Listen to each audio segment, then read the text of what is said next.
Every creative person has their collection of bits left over from earlier projects. They get called scraps by some people. Not me. I don't have scraps. I have parts for future projects, as yet undetermined projects. Every little bit is potentially useful in some way. This isn't hoarding. I'm just not wasteful. You never know when that tiny shim might come in handy. I come by this genetically. My Mennonite grandma saved the hems she cut off from Grandpa's pants. She had a drawer filled with 2-inch loops of pant hems. They weren't ever going to be sewn back on, and I don't think they were ever used for anything. But she had them in case she needed them for a patch or to make a quilt. Her mom, my great-grandma, sewed this quilt square. I don't know if it was from offcuts or not. Her brother made the frame it's in. Probably made from offcuts from one of his projects.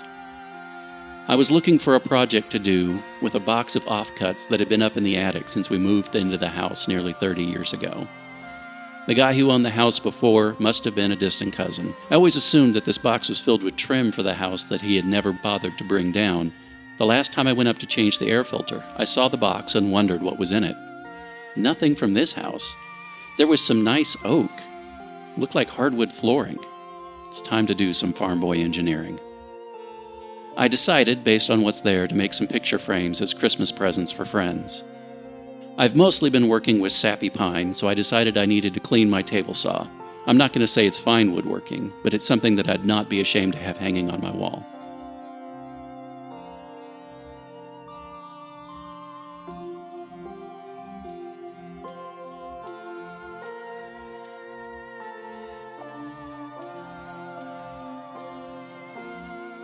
I made a quick miter jig, rather than using the miter saw because that's what the cool kids on YouTube do.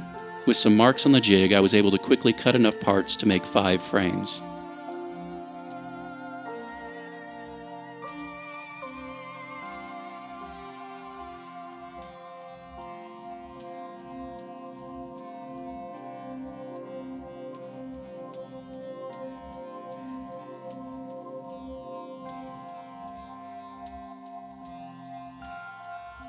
I set up my fancy new workbench with bench dogs. No more janky sawhorses for me. The old goats can keep those old things. I built a jig to help square up the frames as I glued them. In the end, I'm not sure it was helpful, but it made me feel like a pro. So I used several pine offcuts. Yes, I said 5 frames, and there's a 6th in there. This one's special. I used maple and oak together for a special friend. They say you can't have too many clamps, but 4, I think, is enough for this project. Of course, I only had 1 jig, so I could only do 1 frame at a time. Getting it out of the jig was harder than expected. I broke the spurger on my glue brush. I even put blue tape under the seams. It wasn't actually glued down, just clamped too tight to the jig. A little minus sign screwdriver got it loose.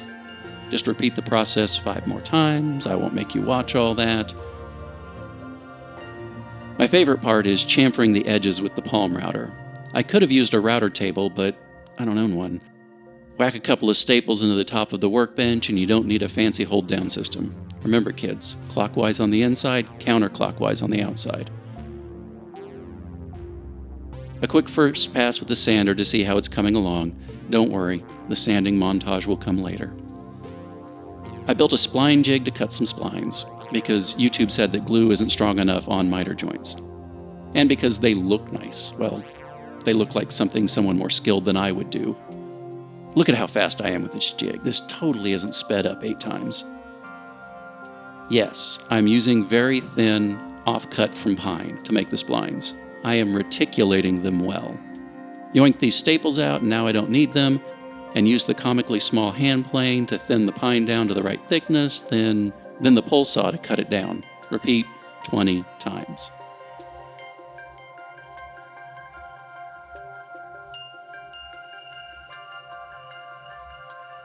When the glue dries, it's time to do what the palm router couldn't do. Square up those inside corners. A quick trip to my sharpening station, yes, made from offcuts, and the chisel is ready to go. Cleaning the corners out was mindful therapeutic work. I have no idea why the camera was doing the dubstep wobble there. After the glue dried, it was time to trim the splines flush. Look at how square those inside corners are. Looks good.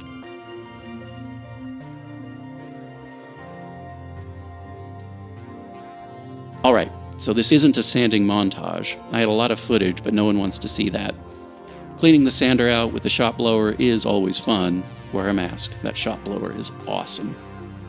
After it dries, 2 coats of boiled linseed oil gives it a lovely hue. With this red oak, you have to do 2 coats because the pores are so open. Leave it to dry for a couple of days. Yes, the drying rack is pine offcuts. Nothing goes to waste. Never throw rags with used boiled linseed oil in the trash after they're fully dry. The drying process is exothermic, which is overeducated farm boy for it cause fire. When the frames are drying, it's time to make the backing panels and the acrylic front. I did have enough acrylic offcut for 1 frame, but I had to go to the home center for the rest. This $0 Christmas idea went well over budget. I switched out my zero clearance plate using blue tape. This helps reduce tear out on ply and acrylic. YouTube was actually right about this one. Rip cut, such as it is, all the parts to the right width, and then get the tiny crosscut sled out and set up a stop block. Yes, I did forget to take the riving knife out. After fixing that, it was quick and easy to cut all the parts. 2 coats of my patented monocoat alternative, polyurethane and mineral spirits, and a week of drying time, and these things are done. I ended up making many more, just because I had so many offcuts sitting around that would work. These are Christmas presents.